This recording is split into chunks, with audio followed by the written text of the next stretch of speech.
Hello guys, hari ini saya nak berkongsi satu lagi berita yang saya rasa semua orang Malaysia harus mengambil tahu, iaitu berkenaan dengan hutang negara.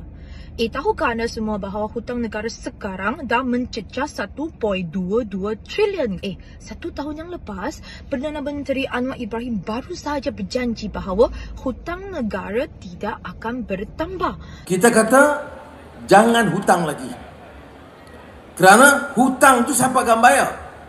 Tetapi dah sampai setahun saja, terlupalah semua. Sekarang dalam masa 4 bulan sahaja, hutang negara dah meningkat sebanyak 50 bilion. Tahu tak apa konsep 50 bilion tu? Okey, cuba bayangkan kalau hari ini saya ada 50 bilion dan saya nak mengagikan sama rata kepada semua rakyat Malaysia. Dengan populasi Malaysia sekarang lebih kurang 34, agak rata-rata seorang boleh dapat berapa? 400 lebih, cuba bayangkan. 400 lebih tinggi daripada subsidi diesel Budi Banadi yang kerajaan bagi. Dulu Anwar beritahu bahawa tengok, hutang negara ni mendadak tinggi, bermakna pengurusan kewangan negara dan kerajaan tidak berkesan. Jadi di parlimen saya kata harga import naik sebab apa? Sebab ringgit jatuh. Sebab apa ringgit jatuh? Sebab hang tak reti jaga negeri ni.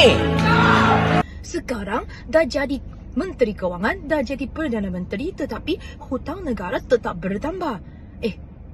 Tipu raya sekali lagi ke?